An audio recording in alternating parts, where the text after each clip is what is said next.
भगवती भिक्षां देहि।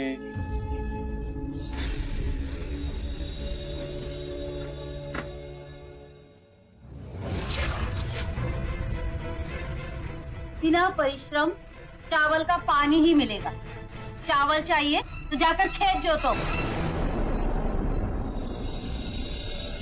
कल्याण।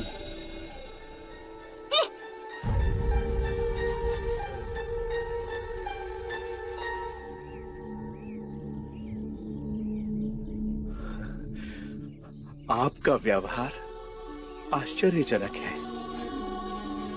उस महिला ने आपके साथ दुर्व्यवहार किया और आपने उसे आशीर्वाद दिया। आप में तो शांति का स्रोत बह रहा है। मैं तो निम्न हूँ, ये मेरे गुरु का प्रसाद। कौन है आपके गुरु? शाक्य मुनि बुद्ध। यह विचलता का ज्ञान मुझे समझाएंगे? मैं ज्ञान दूं? मैं तो अभी भी उनसे ज्ञान प्राप्त कर रहा हूं। वो कहते हैं मध्य में रहो। मध्य बिंदु में न दुख कलपता है, न ही सुख भा ले जाता है। और कहाँ है ये मध्य बिंदु? शाक्य मुनि कहते हैं हर व्यक्ति के अंतर में है ये मध्य बिंदु। केवल जाग जाओ तो वो सबको प्राप्त है। यही परम ज्ञान का द्वार है। संसार में जो जीव आता है वो उसी परम सत्य का ही रूप है, बस पदार्थ के रूप में प्रकट होता है और अप्रकट हो पदार्थ में ही विलीन हो जाता है। इतना गूढ़ सत्य इतनी सरलता से समझा दिए। कुछ और बताइए ना। बुद्ध अपने अनुभव की बात करते हैं। हर जीव में वही परम सत्य है। इसलिए हम दोनों हाथ जोड़ प्रणाम करते हैं। ये कोई भौतिक संस्कृति की बात नहीं। ये इस बात की सूचना देती है कि मेरे अंदर का परम सत्य आपके परम सत्य को पहचान रहा है। चाहे आपको ये ज्ञात हो या ना हो। क्या आपके गुरु मुझे अपना शिष्य स्वीकार करेंगे?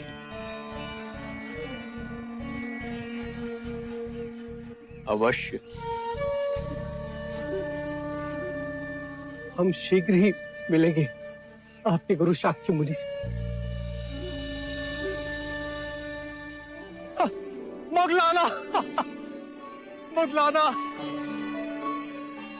हम जिसे ढूंढ रहे थे वो मिल गया। शाक्य मुनि बुद्ध।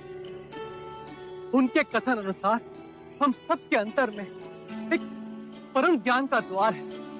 उन्होंने स्वयं इसका अनुभव किया है।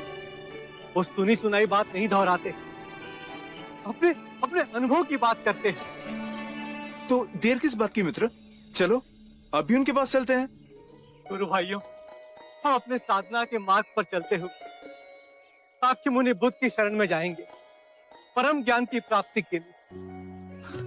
आपके चेहरे का भाव देखकर तो ऐसा प्रतीत हो रहा है जैसे कोई विशेष उपलब्धि का द्वार खुलने योग्य है। हम भी चलेंगे आपके साथ। गुरुजी, हम भी आपके साथ चलेंगे। हम भी चलेंगे गुरुजी। यदि आप सब साथ चलेंगे तो आश्रम में कोई शिष्य बचेगा ही नहीं। कोई तरीका तो होगा। फिर तो यही उचित है कि पहले हम गुरुदेव के पास जाकर उनकी आज्ञा लेते हैं। वो जैसा कहेंगे हम वैसा ही करेंगे। ठीक है, चलिए आइए। आइए। आप सब यहीं ठहरे।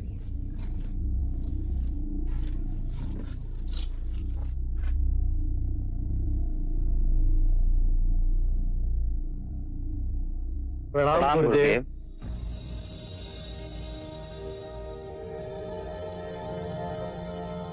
आप सब लोग एक साथ कोई विशेष बात?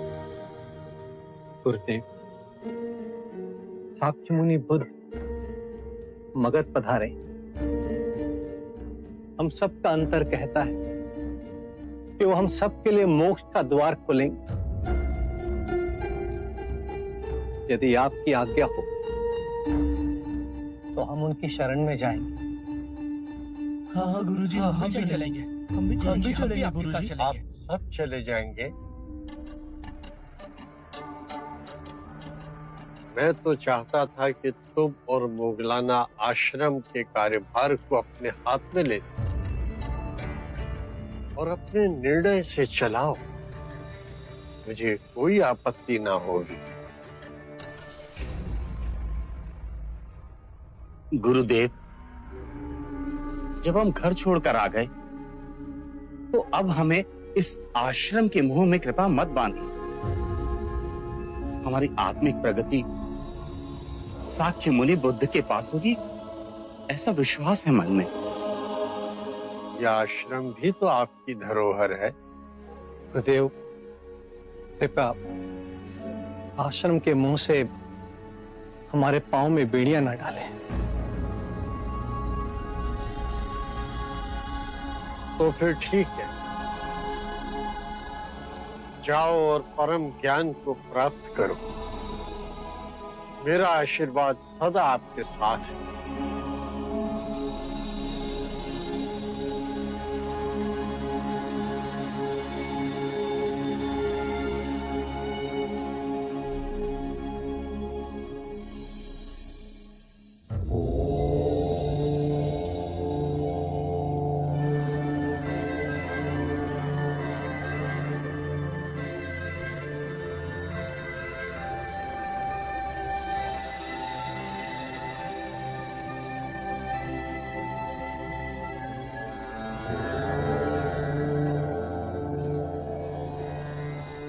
ये सारिपुत्र, ये मोगलाना गुरुदेव संजय के शिष्य हैं। आपके भिक्षु बनना चाहते हैं। अपने सभी साथियों को ले आए। आप सब आ गए। आपके गुरु संजय को आघात लगा होगा। उन्होंने हमें स्वयं अनुमति दी। बहुत बड़ा हृदय है उनका।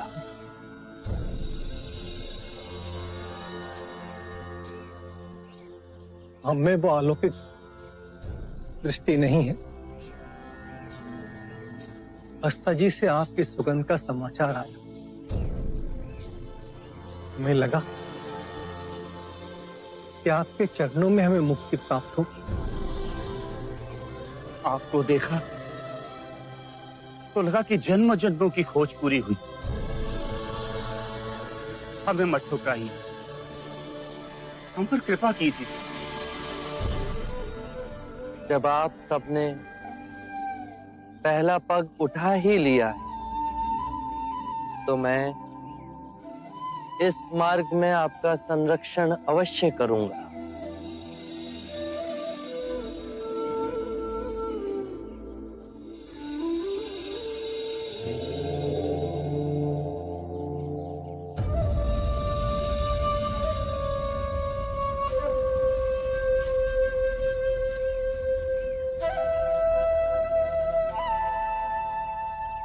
आपको ध्यान से क्या मिला गुरुवर?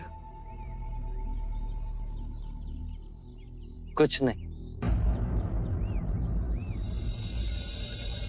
क्रोध खोया, उदासी खोई, चिंता खोई, असुरक्षा की भावना खोई,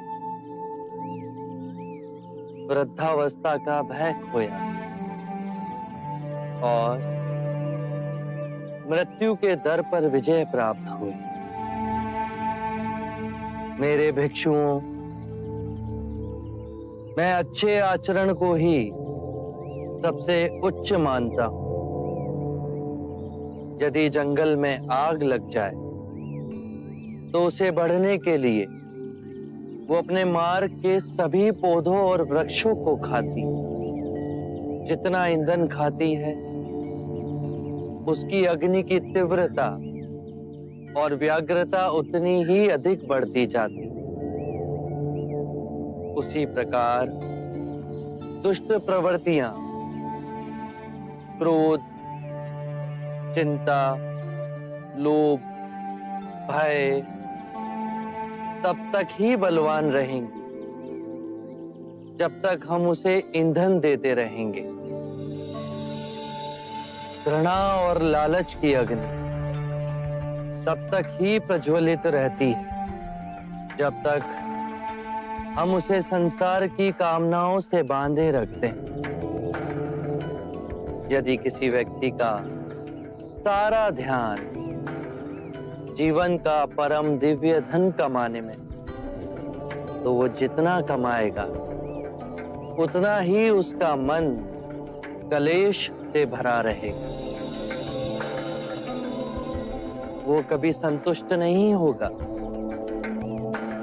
उसके प्राणों को हमेशा एक भय बांधे रखेगा। यदि ये धन समाप्त हो गया तो? यदि किसी व्यक्ति ने इन बेड़ियों को ही काट दिया